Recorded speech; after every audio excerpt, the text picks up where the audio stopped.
Tonight, we're diving into one of history's most dramatic transformations, where death became the unlikely architect of freedom.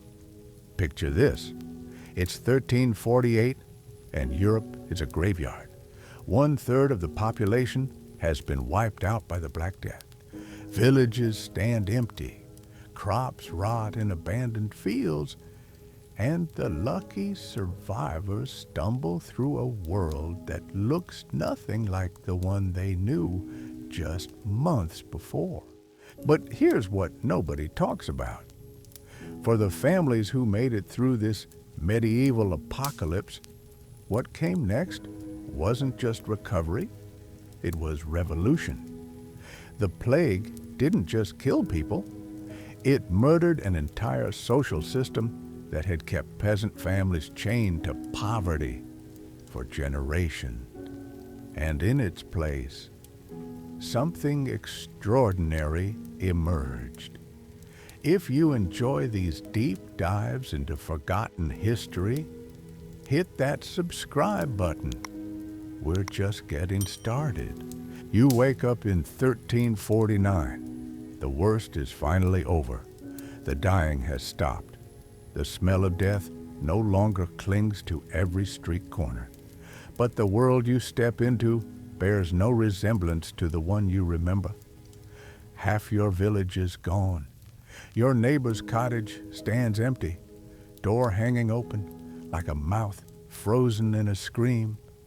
The manor house on the hill, once bustling with servants and activity, now echoes with the footsteps of maybe 3 people where 30 used to live. This is the reality for medieval families emerging from the Black Death. They weren't just survivors.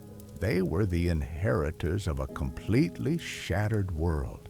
And what they did with that inheritance would reshape European civilization forever. Let's start with the most immediate change.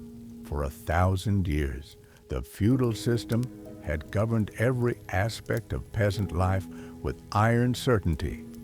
If you were born a serf, you died a serf. Your children would be serfs. Their children would be serfs. You belonged to the land, and the land belonged to your lord. There was no escape, no negotiation, no hope of anything better. The system worked because there were always more peasants than work. Lords could treat their workers however they pleased because if one died or complained, 10 others would fight for his position. Europe was packed with people desperate for any chance to survive, even under the most brutal conditions. Then the plague changed everything in the most violent way imaginable. Picture Thomas, a serf who's just survived watching his wife and 2 of his 3 children die from the Black Death. He's standing in fields that stretch empty to the horizon, crops rotting because there's nobody left to harvest them. His lord, Sir William, has also lost most of his family. The grand estate that once required 50 workers now has maybe 8 people left alive. And suddenly, for the first time in his life, Thomas holds power. Because Sir William needs Thomas more than Thomas needs Sir William. The Lord can't eat gold. He can't survive on his title. Without workers to plant crops, tend livestock, and maintain his lands, the entire feudal structure collapses.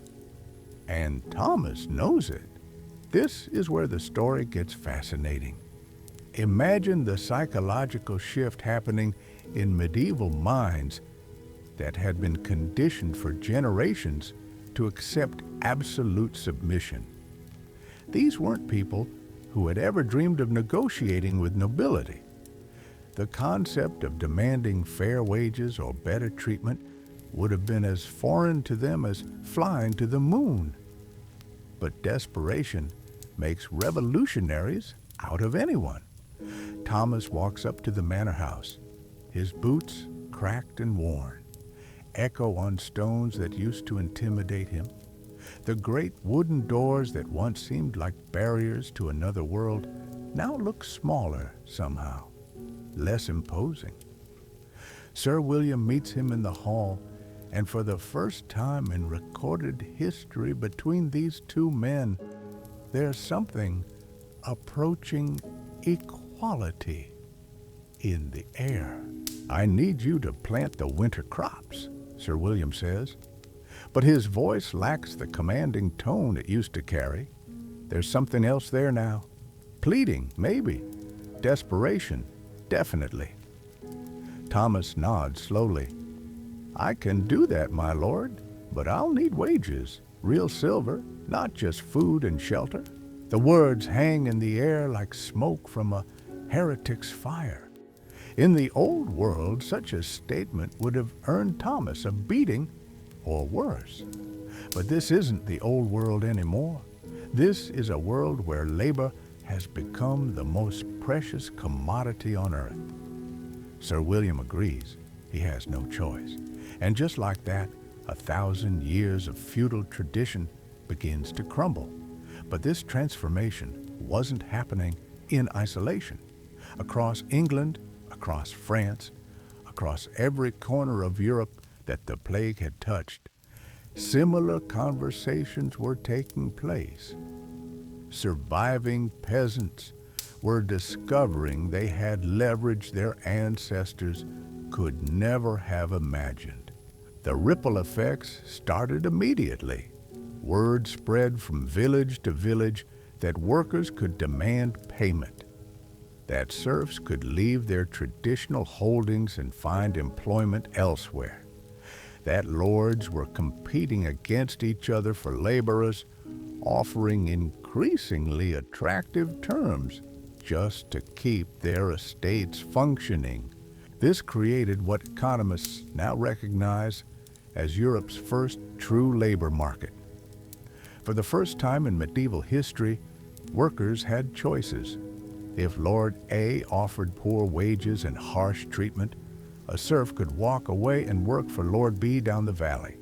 The very concept of job mobility, something we take for granted today, was born from the ashes of plague victims.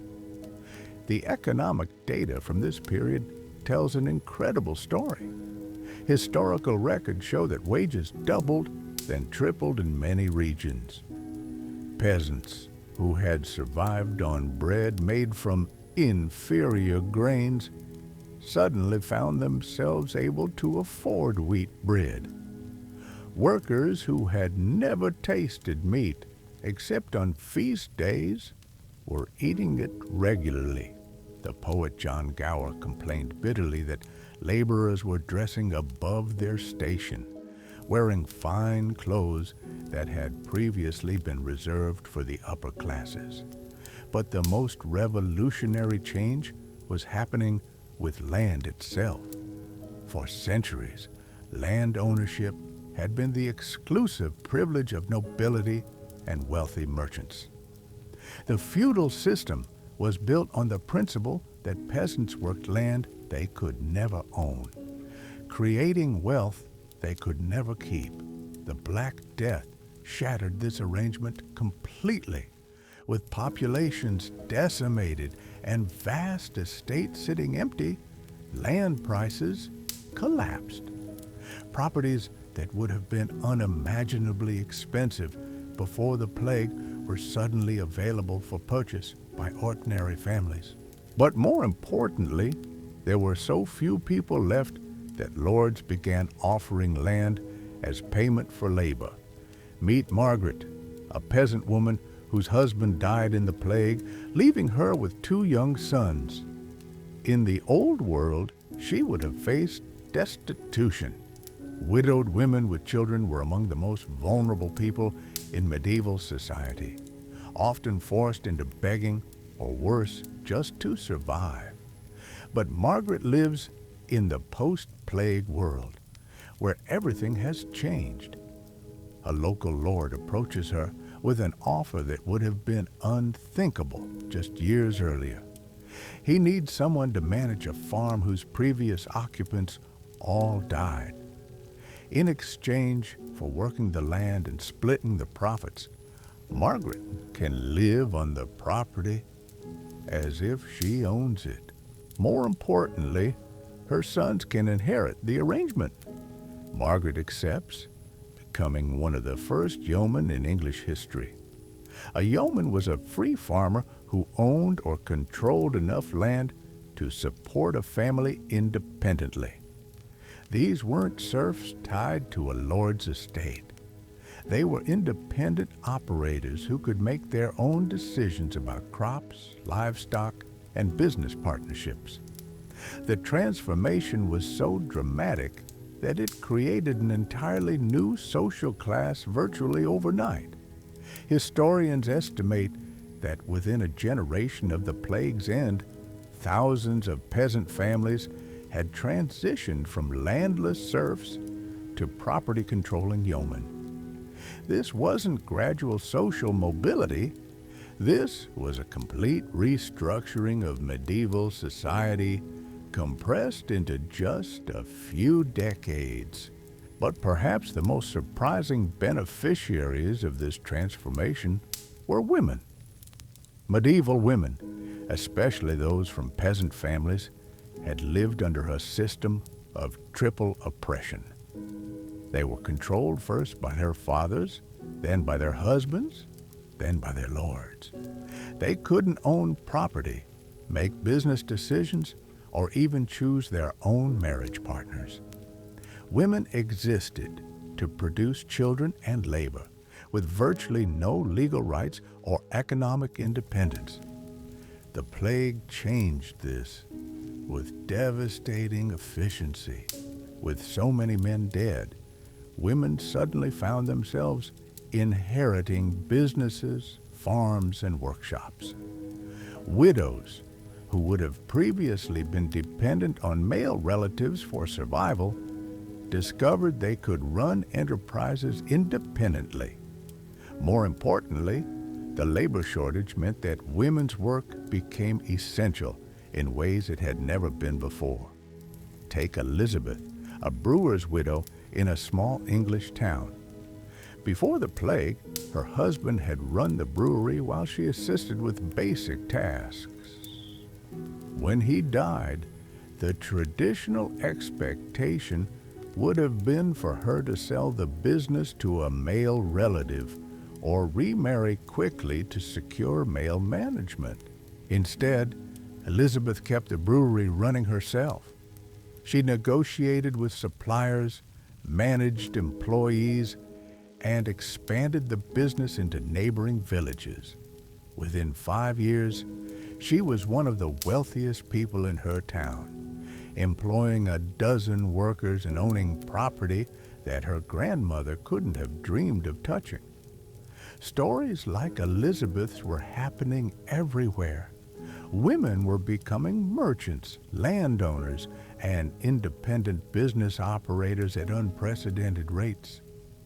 The legal system, desperate to maintain some semblance of order, began recognizing women's property rights in ways that had been impossible under the old feudal structure.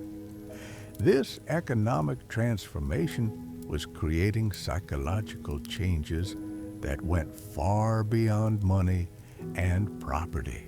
Families who had lived for generations with the certainty that their social position was fixed by a divine will were suddenly discovering they could rise through society based on their own efforts and decisions.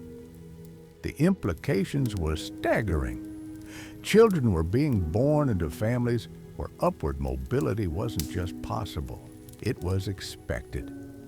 Parents were making educational and career decisions for their children based on opportunity rather than tradition. The very concept of individual ambition, something that had been suppressed under feudalism, was flowering across Europe. But this wasn't happening peacefully. The upper classes watched these changes with growing alarm and fury. Lords who had once commanded absolute obedience from hundreds of serfs found themselves negotiating with peasants as near equals. The entire foundation of medieval hierarchy was shifting beneath their feet. Their response was swift and brutal. Laws were passed attempting to freeze wages at pre-plague levels. The Statute of Laborers in England, enacted in 1351, made it illegal for workers to demand wages above traditional rates. Similar legislation appeared across Europe as nobility tried desperately to force society back into its old patterns. But the economic reality was stronger than legal fiction. Lords who refused to pay competitive wages simply couldn't find workers. Estates that insisted on traditional feudal obligations watched their peasants disappear to more attractive opportunities elsewhere. The market forces unleashed by the plague were too powerful for medieval law to contain. This tension between old legal structures and new economic realities was building toward something explosive. Peasant families weren't just earning better wages and gaining property rights. They were developing new expectations about how society should function. They were imagining futures for their children that went far beyond anything their ancestors had dared to dream. The stage was being set for confrontations that would reshape European politics forever. The first explosion came in 1381, 33 years after the plague's end. But this wasn't just another peasant uprising. This was the violent birth cry of a new world. Picture the scene: tens of thousands of English peasants, armed with farm tools and burning with decades of pent-up rage, marching on London. These weren't the broken, submissive serfs of the old world. These were families who had tasted freedom, who had earned real wages, who had built independent lives. And now the government was trying to drag them back into chains. The immediate trigger was a poll tax, a brutal levy that demanded the same payment from wealthy merchants and struggling farmers alike. But the real fuel for this fire had been building since the day the plague ended. Every time a lord tried to force old feudal obligations on workers who knew their true value, every time legislation attempted to cap wages that market forces had already doubled, every time the old system tried to reassert control over families who had learned to control their own destinies, the rebels weren't just demanding lower taxes. They were demanding the complete abolition of serfdom. They wanted written confirmation that every English peasant was a free man. They were calling for the redistribution of church lands to working families. These weren't the modest requests of people begging for scraps. These were the demands of a social class that had discovered its own power and refused to give it back. When the rebels reached London, they didn't just protest. They executed government officials. They burned legal documents that recorded feudal obligations. They forced the teenage King Richard II to meet with them as equals, something that would have been inconceivable before the plague created this new world. The revolt was eventually crushed with typical medieval brutality. Thousands of rebels were executed. Their leaders were drawn and quartered. The government thought it had restored the old order through blood and terror. They were wrong, because the economic forces that created the revolt were still operating. Lords still needed workers more than workers needed lords. Land was still available to families who could afford it. Women were still running businesses independently.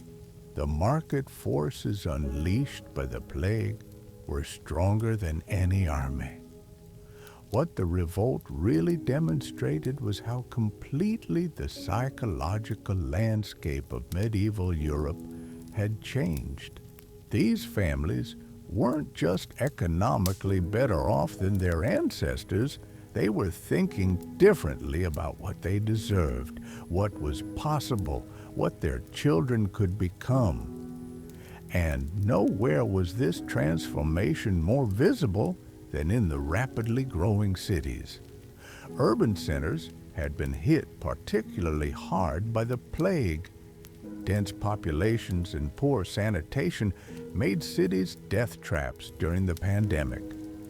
But the survivors found themselves inheriting urban environments with unprecedented opportunities. Guilds, the medieval trade associations that had controlled craft production for centuries, found their membership decimated. These organizations had traditionally been exclusive clubs, carefully limiting who could practice specific trades to keep wages low and competition minimal. A carpenter's son might wait decades for permission to practice his father's trade. A baker's daughter could never hope to run her own shop. The plague demolished these restrictions through sheer necessity. Take the story of William, a blacksmith's apprentice whose master died in the plague along with every other metal worker in his town. In the old world, William would have been stuck in limbo, unable to practice his trade without completing a formal apprenticeship that was no longer possible. He might have starved or been forced into agricultural labor for which he was unsuited. Instead, William simply declared himself a master blacksmith and opened his own shop. There was nobody left to object, and the community desperately needed his services. Within a year, he was employing 3 assistants and earning more than his former master ever had. By the time guild authorities tried to reassert control, William was too established and too valuable to dislodge. Stories like William's were multiplying across Europe. Young people were entering trades decades earlier than traditional systems would have allowed. Women were taking over craft production that had been exclusively male.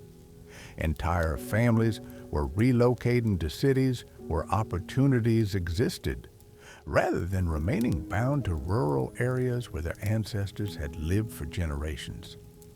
This urban migration created a fascinating feedback loop. As more families moved to cities seeking opportunities, urban markets expanded. Larger markets created demand for more specialized goods and services. More specialization meant more opportunities for entrepreneurial families to find profitable niches. Consider the emergence of what we might recognize as the first middle class.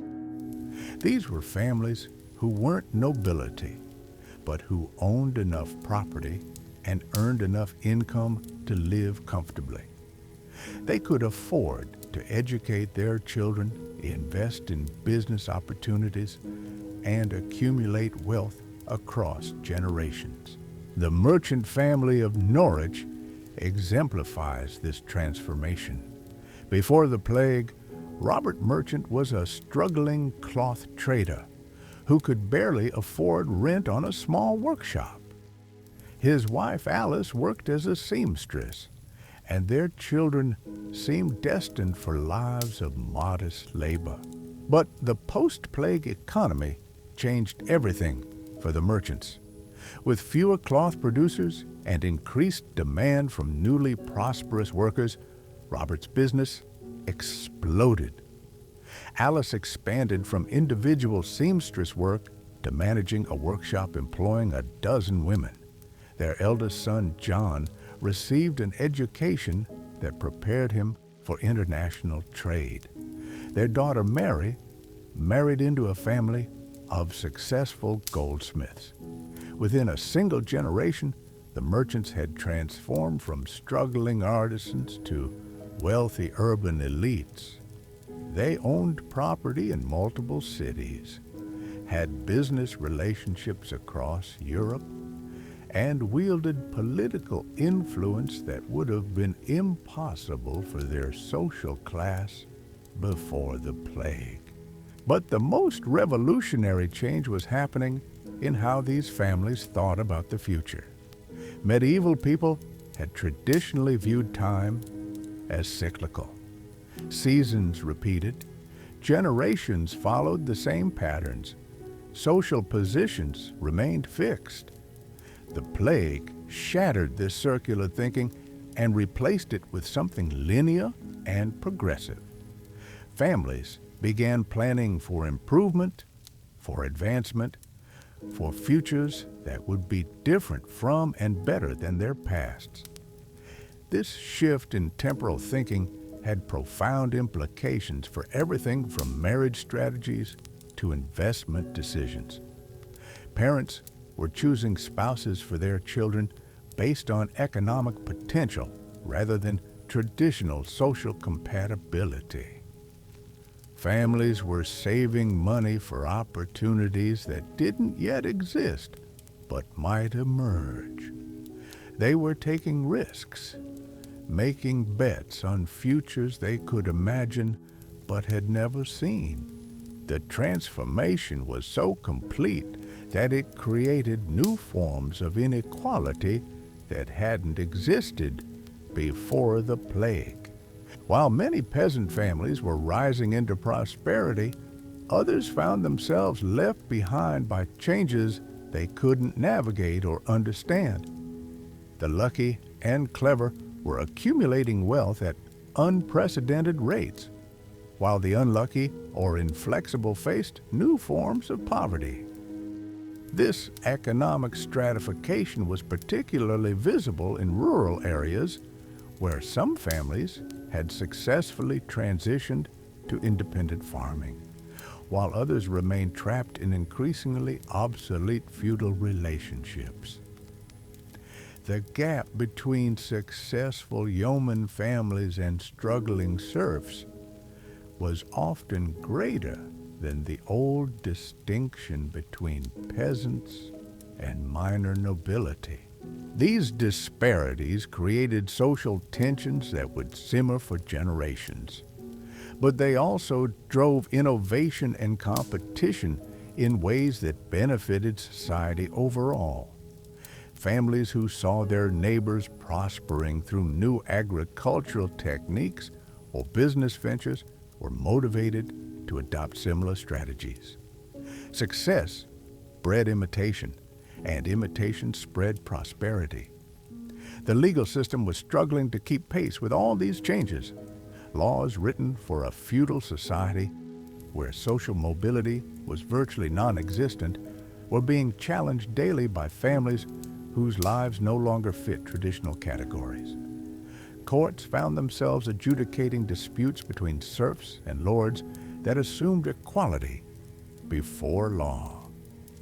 Inheritance cases involved property types that hadn't existed before the plague. Marriage contracts reflected economic partnerships that transcended traditional gender roles. Gradually, legal precedents were being established that would fundamentally alter European jurisprudence. The concept that individuals had rights independent of their social status was emerging from the practical necessities of post-plague life. Property rights were being extended to classes of people who had never owned anything before.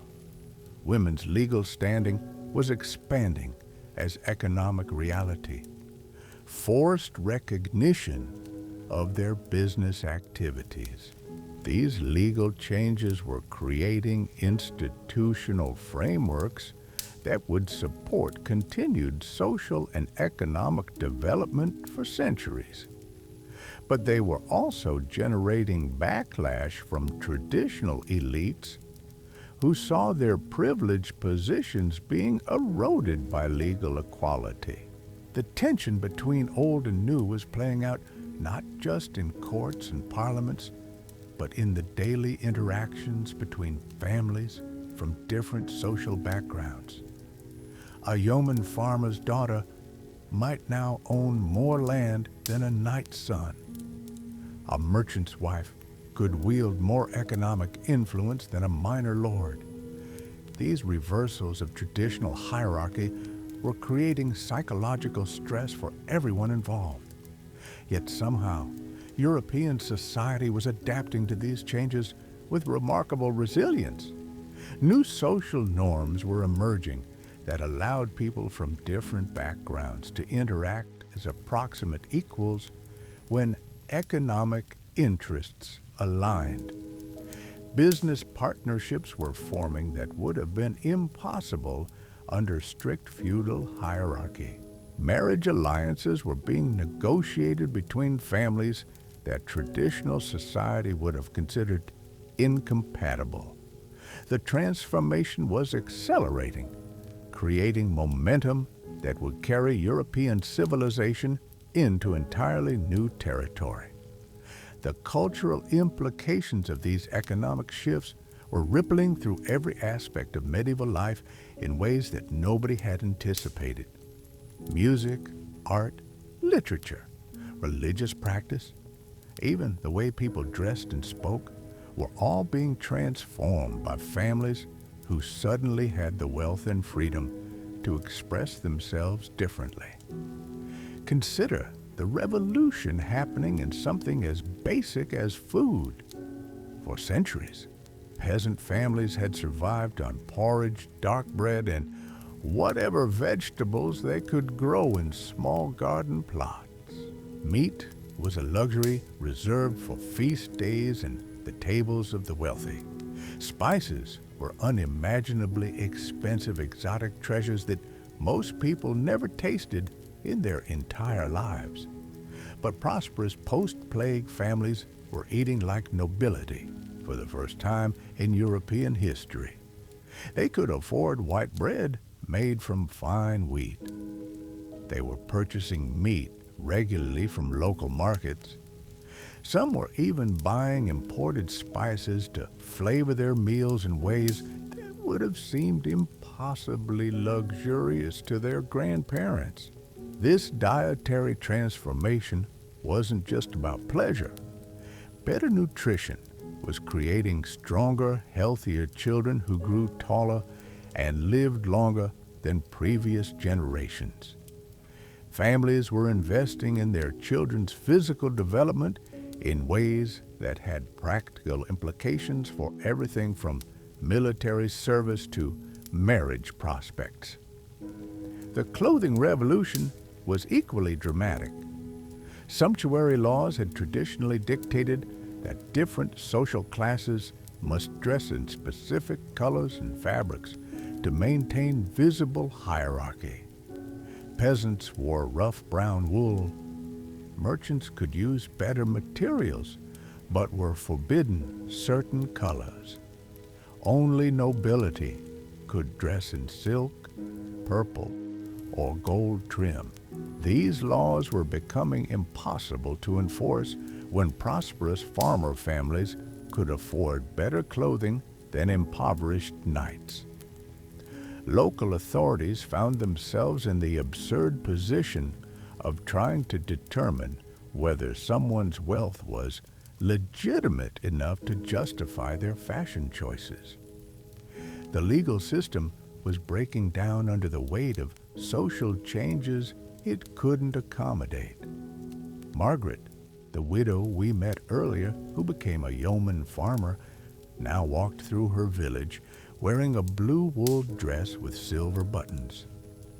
The local priest complained that she was dressing above her station, but Margaret's response revealed how completely attitudes had shifted.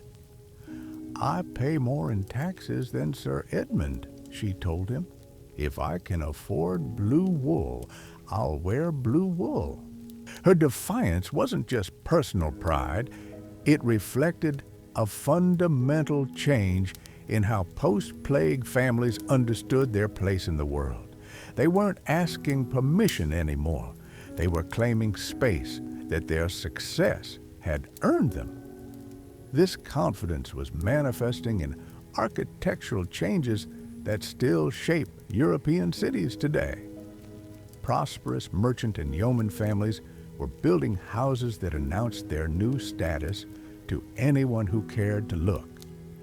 These weren't the grand castles of old nobility, but they were substantial stone and timber structures with glass windows, multiple rooms, and decorative elements that proclaimed their owners' prosperity. The town of Bruges provides a perfect example. Before the plague, the city center had been dominated by the castle of the local count and a few wealthy merchant palaces. Most families lived in single-room wooden structures that could be built and abandoned with little investment. By 1400, Bruges had been transformed. The main streets were lined with solid brick houses belonging to families whose names appeared in no genealogical records of nobility. These were the homes of successful cloth merchants, grain traders, metal workers, and other families who had built wealth from nothing in the post-plague economy. Each house told a story of social mobility that would have been impossible just decades earlier. The Vanderburg family had started as wool combers working for wages. Now they owned 3 houses and employed 15 workers in their textile operation. The Koning family had begun as traveling peddlers. They now controlled grain distribution throughout the region and were building a house with 17 rooms. But the most revolutionary changes were happening in how these families educated their children. Medieval education had traditionally been the exclusive privilege of clergy and nobility. Most peasant children learned only the skills necessary for their predetermined social roles. Reading and writing were rare abilities that marked someone as either very wealthy or very holy. Post-plague prosperity changed this completely. Successful families were investing heavily in their children's education, not just as personal enrichment, but as practical preparation for business opportunities that required literacy, numeracy, and knowledge of law. Consider the Aldrich family of London. Thomas Aldrich had started as a carpenter's apprentice who inherited his master's tools and workshop when the plague killed his employer. Through careful business management and aggressive expansion, Thomas built the workshop into a major construction operation employing dozens of workers. But Thomas's real innovation was in his children's education. He hired a priest to teach his sons and daughters to read and write in both English and Latin. He arranged for them to study arithmetic, law, and even basic navigation. When his eldest son William came of age, he was prepared to expand the family business into international trade. William used his education to establish commercial relationships with suppliers in France and the Netherlands. He learned enough about maritime law to negotiate complex shipping contracts. His literacy allowed him to maintain correspondence with business partners across Europe. Within a decade, the Aldrich family had transformed from local craftsmen to international merchants. This pattern was repeating itself throughout Europe as educated children of post-plague families pushed into economic territories that had previously been monopolized by traditional elites. They were becoming lawyers, international traders, financial intermediaries, and technical specialists. They were creating new forms of wealth that didn't depend on land ownership or inherited titles. The religious implications of these changes were equally profound. Medieval Christianity had traditionally taught that social hierarchy reflected divine will. The poor were poor because God willed it. The rich were rich because God blessed them. Peasants who accepted their humble station would be rewarded in heaven, while those who sought to rise above their divinely appointed place risked eternal damnation. Post-plague prosperity was making this theology increasingly difficult to maintain. When God apparently blessed peasant families with wealth while allowing noble families to die in plague, traditional explanations of divine favor became problematic. When virtuous, hard-working families rose from poverty to prosperity through their own efforts, the idea that social position reflected moral worth began to crumble. New forms of religious expression were emerging that emphasized individual relationship with God rather than acceptance of social hierarchy. Families who had experienced dramatic improvements in their material circumstances were developing spiritual practices that celebrated divine blessing on earthly success rather than resignation to earthly suffering. This theological shift was creating tensions with church authorities who had built their power on medieval Christianity's emphasis on social submission. But it was also energizing religious communities in ways that would eventually contribute to major reform movements. The marriage patterns emerging from post-plague society were particularly fascinating. Traditional medieval marriages had been arranged primarily to preserve or enhance family social status within established hierarchies. A knight's daughter married another knight's son. A merchant's son married into another merchant family. Peasants married other peasants. These arrangements reinforced existing social boundaries and prevented wealth from crossing class lines.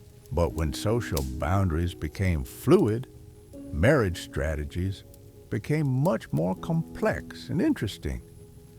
Prosperous yeoman families found themselves courted by impoverished nobility who needed their wealth.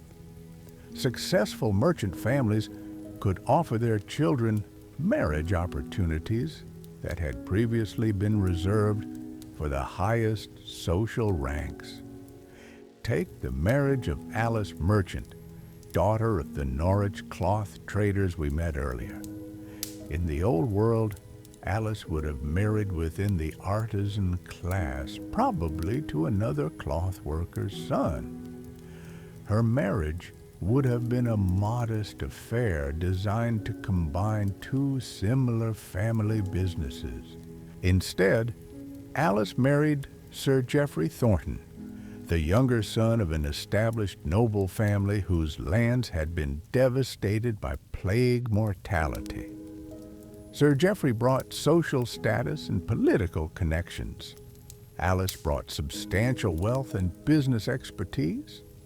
Together, they created a family enterprise that combined traditional land ownership with innovative commercial activities. Their wedding was itself a symbol of social transformation. The ceremony took place in the cathedral rather than a small parish church, reflecting the family's wealth. But the guest list included wealthy merchants, successful farmers, and minor nobility, creating social mixing that would have been scandalous before the plague. The wedding feast featured imported wines and exotic foods that demonstrated prosperity transcending traditional class boundaries. The children from marriages like Alice and Jeffrey's represented something entirely new in European society. They inherited both noble social connections and merchant business skills. They were equally comfortable in castle halls and counting houses. They spoke the languages of both traditional hierarchy and emerging capitalism. These hybrid families were becoming powerful forces for continued social change. They had the wealth to influence politics, the social connections to access traditional power structures, and the business skills to create new forms of economic organization. They were building bridges between old and new ways of organizing society. But perhaps the most significant transformation was happening in how families thought about risk and opportunity.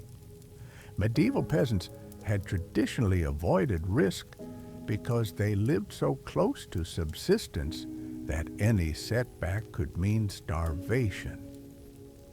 Their decision-making was dominated by safety, predictability, and survival. Post-plague prosperity had given many families enough security to start taking calculated risks. They could afford to invest in new business ventures because failure wouldn't destroy them. They could move to new locations because they had resources to fall back on if opportunities didn't materialize. They could educate their children for careers that didn't yet exist because they weren't dependent on immediate income. This shift toward entrepreneurial thinking was accelerating the pace of economic change throughout Europe. Families were constantly searching for new opportunities, experimenting with different business models, and adapting quickly to changing market conditions.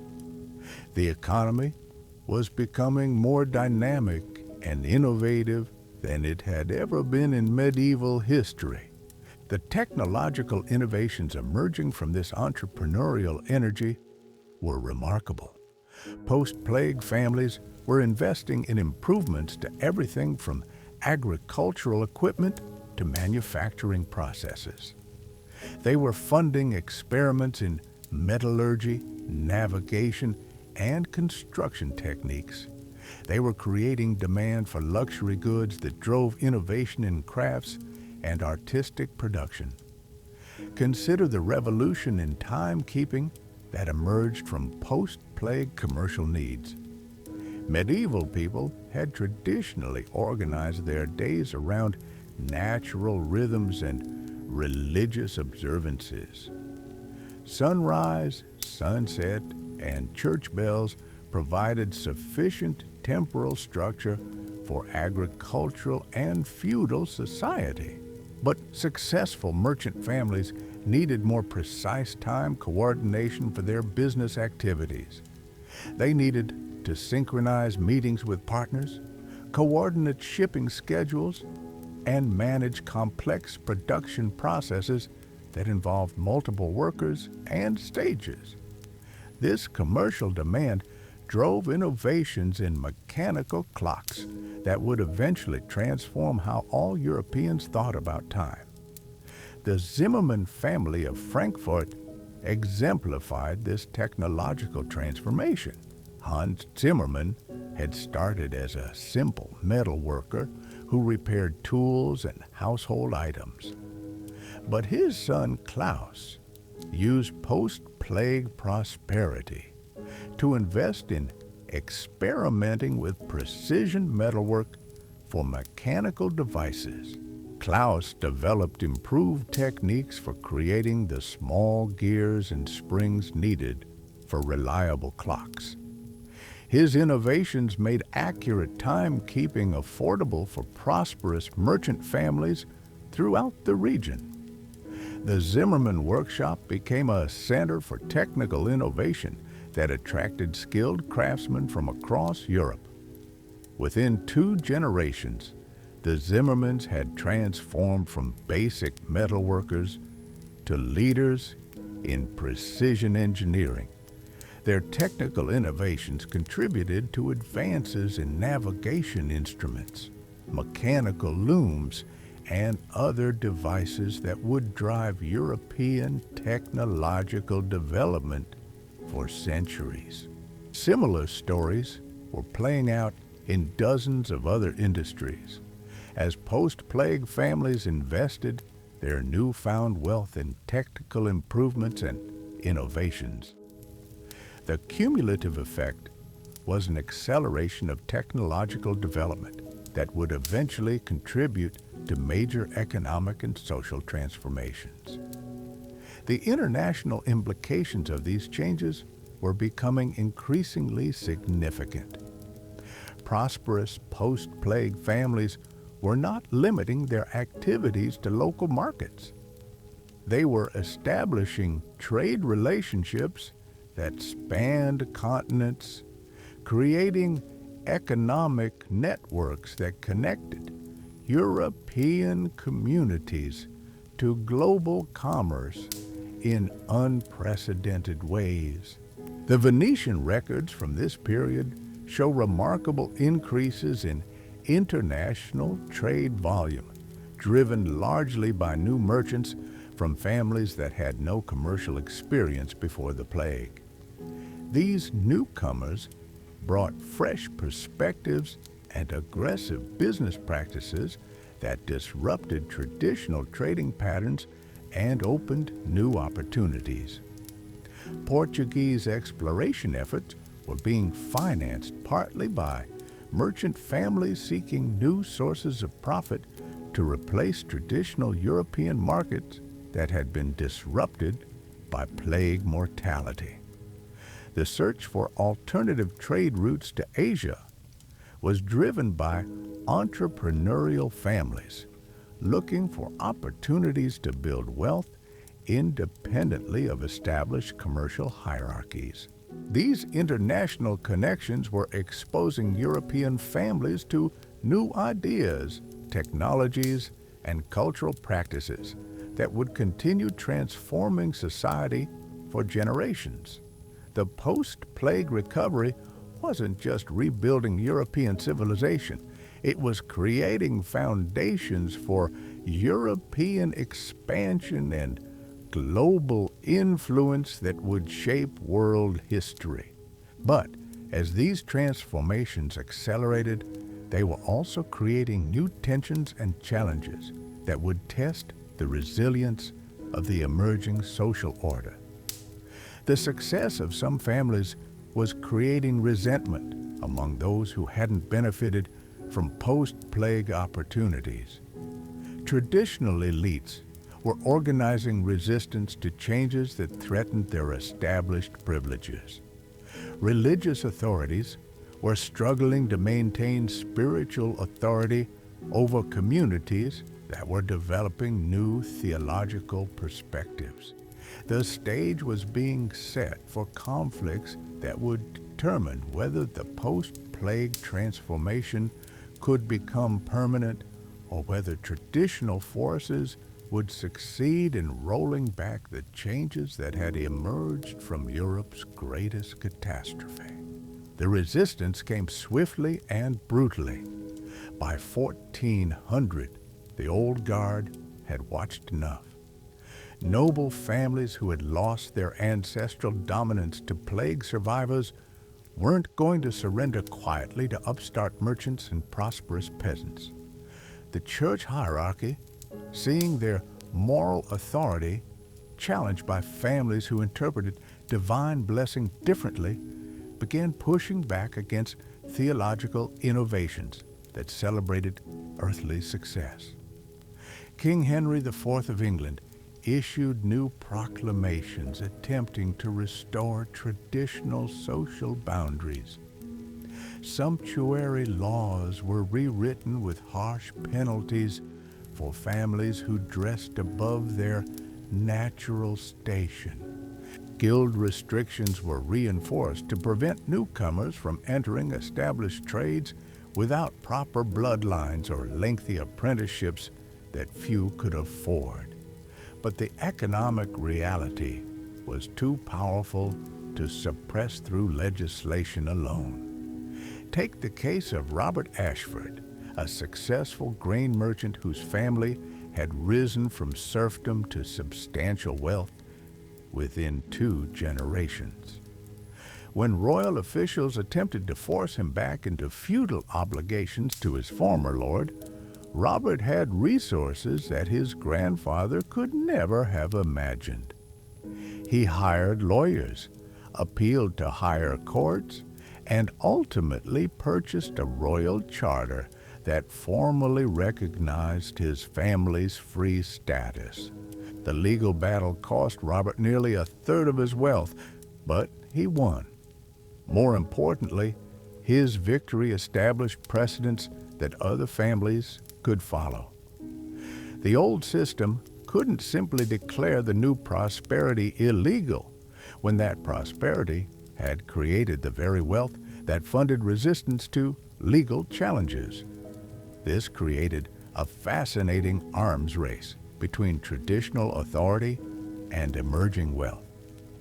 As old elites tried to reassert control, successful post-plague families invested heavily in legal protections, political influence, and economic diversification that made them increasingly difficult to suppress. And there it was. The Black Death had killed 1/3 of Europe, but in doing so, it gave birth to the modern world. Those medieval families who crawled from the wreckage didn't just survive. They shattered every chain that had bound human potential for 1,000 years. They proved that catastrophe could become catalyst, that the greatest disasters sometimes clear the ground for humanity's greatest leaps forward. From the ashes of feudalism rose something extraordinary.